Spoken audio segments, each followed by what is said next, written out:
बहुत बड़ी खबर रूस की सेना के उस विशाल काफिले से जुड़ी जिसे पिछले हफ्ते पुतिन ने यूक्रेन की राजधानी कीव पर कूच करने के लिए भेजा था। पुतिन ने बख्तरबंद गाड़ियां, टैंक और तोपें देकर 64 किलोमीटर से भी लंबा सेना का दस्ता कीव में कोहराम मचाने के लिए रवाना किया था, लेकिन वो लंबा चौड़ा काफिला अब तक अपनी मंजिल और मिशन से कोसों दूर है। पिछले हफ्ते खबर आई थी कि रूस की सेना के इस काफिले और कीव का फासला महज 13 किलोमीटर रह गया है, लेकिन फिर 4 दिन पहले दावा किया गया कि रूसी सेना के 64 किलोमीटर से भी लंबे काफिले ने तो आगे बढ़ना ही बंद कर दिया है। अब ताजा मीडिया रिपोर्ट्स में दावा किया जा रहा है कि रूस की सेना का यह दस्ता कीव से करीब 25 किलोमीटर दूर है। अब सवाल उठ रहे हैं कि रूस की सेना का यह लंबा चौड़ा काफिला क्यों एक हफ्ते से भी ज्यादा वक्त से कीव नहीं पहुंच पाया है। पुतिन ने पिछले हफ्ते भारी भरकम बख्तरबंद गाड़ियां, खतरनाक टैंक और ताकतवर तोपें देकर अपनी सेना का काफिला रवाना किया था। 64 किलोमीटर से भी लंबा काफिला यूक्रेन की राजधानी कीव पर कब्जा करने के लिए, लेकिन एक हफ्ता बीत जाने के बाद भी वो 64 किलोमीटर लंबा काफिला अब तक कीव नहीं पहुंच पाया है। रोजाना उसके कीव के बेहद करीब पहुंचने की बस खबरें ही आ रही हैं, लेकिन पुतिन की ये पलटन अब तक कीव में घुस नहीं पाई है। सवाल है क्यों? रूस की सेना का 64 किलोमीटर से भी लंबा दस्ता अब तक कीव क्यों नहीं पहुंच पाया? पुतिन की सेना की राह में रोड़े किसने अटका दिए कि वो 7 दिन से भी ज्यादा वक्त से कीव पहुंच ही नहीं पा रहा? अमेरिकी और ब्रिटिश मीडिया में दावा किया जा रहा है कि पुतिन की सेना का 64 किलोमीटर लंबा दस्ता कछुए की चाल से आगे बढ़ रहा है, सड़क पर रेंग रहा है, जबकि शुरुआत में उसकी ऐसी तस्वीरें सामने आई थीं कि उन्हें देखकर तो अच्छे से अच्छे, ताकतवर से ताकतवर देश की सांसें अटक जाएं। सेना का ऐसा विशाल हुजूम अगर किसी राजधानी पर धावा बोल दे तो पूरा का पूरा देश ही बैठ जाए। लेकिन जंग के 13वें दिन भी रूस की सेना कीव से कोसों दूर है। इसकी कई वजह हैं, लेकिन मुख्य तौर पर 3 कारण हैं। पहला तो यूक्रेन की सेना से मिल रहा मुंहतोड़ जवाब, जिसका अंदाजा रूस को कतई नहीं था।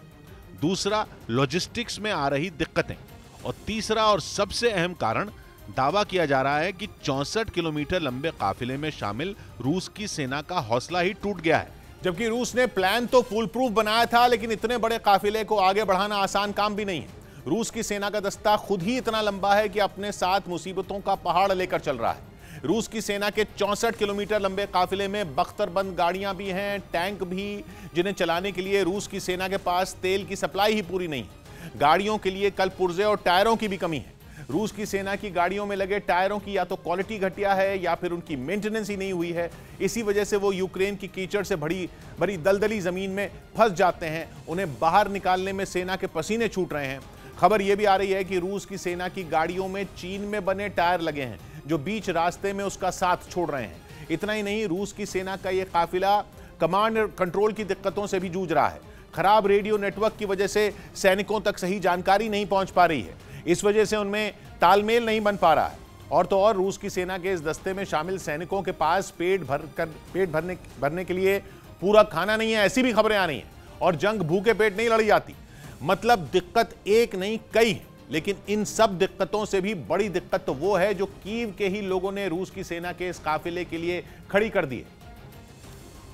क्योंकि कहा जा रहा है कि रूस की सेना के इस विशाल काफिले ने कीव के लोगों के मन में खौफ पैदा करने के बजाय देशभक्ति की ऐसी लौ जला दी है कि उन्होंने रूस की सेना के काफिले को रोकने के लिए कमर कस ली है। बताया गया कि रूस की सेना के काफिले को रोकने के लिए कीव के लोगों ने जगह जगह रोड ब्लॉक खड़े कर दिए हैं। वहीं कीव में जो अहम सड़कें हैं, उन पर लोगों ने ट्रैम और बसें खड़ी करके रास्ता ही रोक दिया है।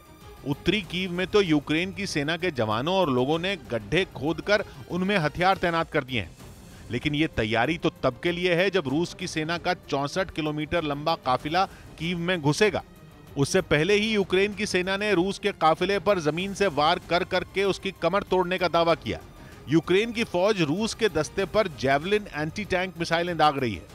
हालांकि यह भी संभावना है कि रूस की सेना के कमांडर जानबूझकर बीच बीच में रुक रहे हों और पूरे हालात का जायजा ले रहे हों, ताकि उन्हें जरूरी सामान की सप्लाई भी मिल जाए और वो कीव पर तगड़ा हमला बोल सके। वैसे कीव का किला ढहाने के लिए पुतिन ने पूरी तैयारी के साथ अपनी सेना भेजी थी, जो कि कीव के उत्तर पश्चिम से सड़क के रास्ते निकली थी। कीव के उत्तर में है बेलारूस, रूस का दोस्त, और यूक्रेन में कीव के उत्तर पश्चिम में सभी सड़कें बेलारूस ही जाती हैं। इसलिए माना जा रहा है कि रूस की सेना का विशाल दस्ता बेलारूस की तरफ से ही यूक्रेन में घुसा। जॉइंट ड्रिल के नाम पर जनवरी से ही रूस ने अपनी फौज, हवाई जहाज, हेलीकॉप्टर और सेना की गाड़ियां बेलारूस में तैनात करनी शुरू कर दी थी। वो ड्रिल तो 20 फरवरी को खत्म हो गई, लेकिन रूस की सेना अपने देश नहीं लौटी और फिर उसने 24 फरवरी को वहां से यूक्रेन पर धावा बोल दिया।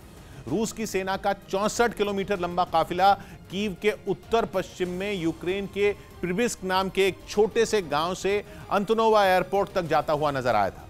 यह कहना ऐसा है जैसे काफिले की पहली गाड़ी दिल्ली में हो और करीब 65 किलोमीटर दूर हरियाणा के रोहतक से उसकी आखिरी गाड़ी निकल रही हो। अब दिल्ली से रोहतक पहुंचने में ही 1.5 घंटे से ऊपर लगते हैं।